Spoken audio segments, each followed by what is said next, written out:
Hi, welcome to Mental Health Mondays with Dr. David Morgan, brought to you by Onward Productions. Thanks to Onward Productions for providing me with this opportunity to talk with you and to answer your questions regarding mental health issues and questions regarding the gospel of Jesus Christ. If I'm a I am a licensed psychologist and a member of the Church of Jesus Christ of Latter-day Saints. So, again, happy to answer your questions. If you have any questions, here's how to get in touch with me: onward.mental.health.mondays@gmail.com.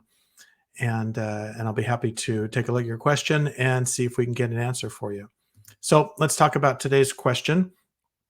It's kind of a generic one, and one that many people have asked. And the question is, why would God allow bad things to happen?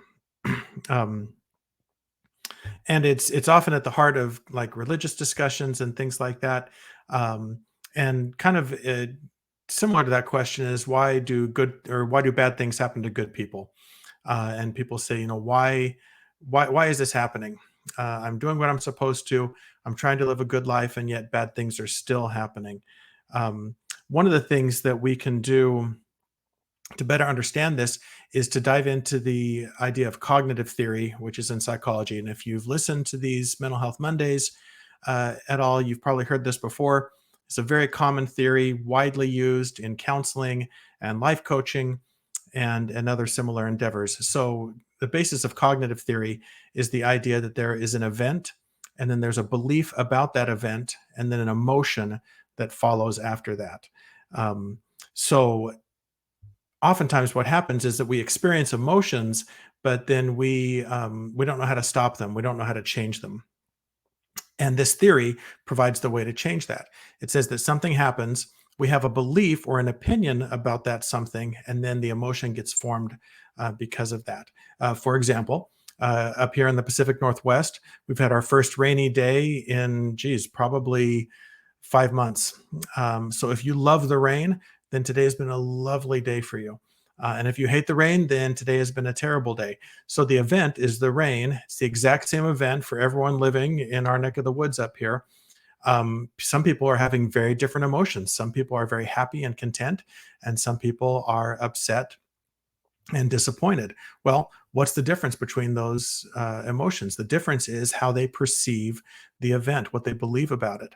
If you believe the rain is great and you love the smell of it and you love that it waters your lawn for free and stuff like that, then you're going to be happy. But if you believe the rain is terrible and that it signals the beginning of winter and that's going to lead to greater feelings of sadness, then you are going to have feelings of sadness as a result. So understanding our beliefs about things is really important um, to managing our feelings. Another example, so if you're a student and you believe you're going into a test situation, an exam, and you say, I believe I'm going to fail this test, then your emotions are going to be dread and apprehension and those sort of things. But if you were to change that belief and believe something like, I'm going to do my best on this test. And if I do poorly, then I'll learn from my mistakes and do better next time. Well, that brings about a different sort of feeling associated with that. It brings feelings of greater hope um, and anticipation. So, oftentimes, what happens. So, getting back to the original question of why would God let bad things happen, or why do bad things happen to good people? The problem is how we identify that so-called bad thing. And so usually what happens is something bad will happen, or at least that we think is bad. And then we believe about that. Oh, that person doesn't deserve that, or that person has been faithful. Why are they having that experience? Or if it's you, you say, I don't deserve this.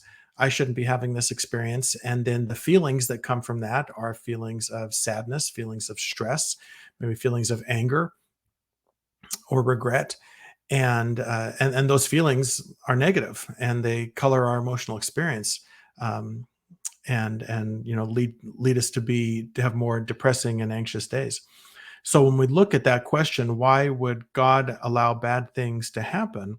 What we really need to do is look at that definition of bad, and we need to say, well, is that thing that happened, is it bad or not? And usually what happens is we're just short-sighted. We don't see the whole picture. Obviously, our Heavenly Father sees the whole picture, And so as he sees from the beginning to the very end, he sees all of that stuff in perspective, and we just see it in the moment that it's happening. And that can really color our emotional reaction.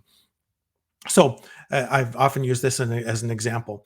If someone has surgery, well, is that a bad or a good thing?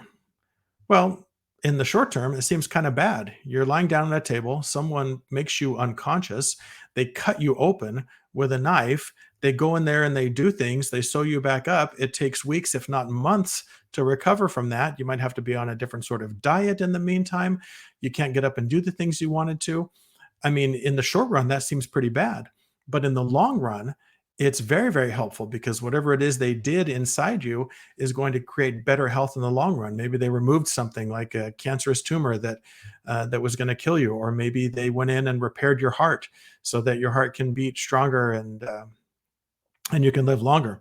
So going through that pain was bad, so to speak. It was unpleasant, but the end result was good. So I think no one would argue that going through an advised and appropriate surgery would be a bad thing in the long run. It has some temporary discomfort, but ultimately it is a positive outcome.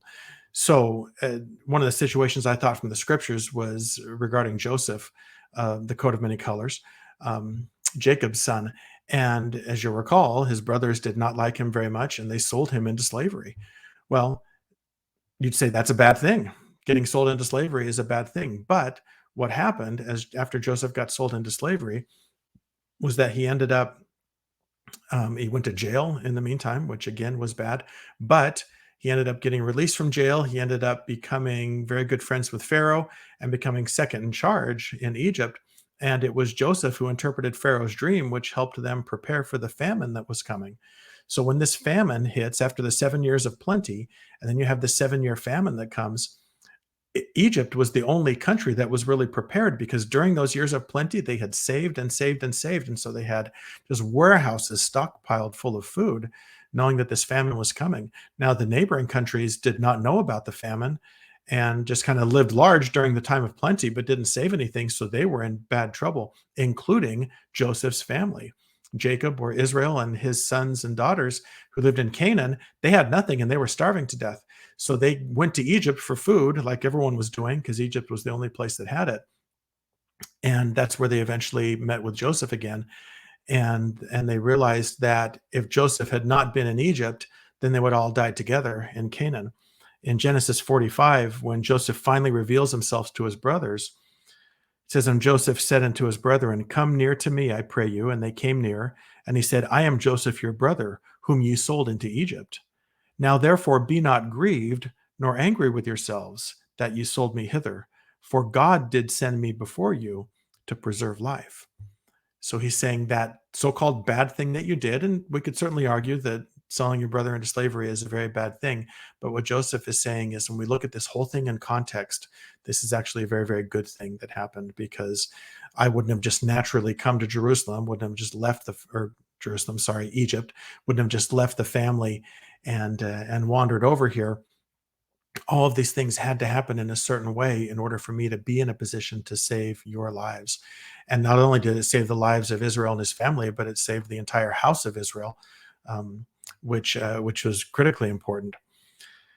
So when we wonder why God would let bad things happen to good people or just bad things happen in general, I think we need to expand and think, is it really bad in the first place? Because sometimes it's not.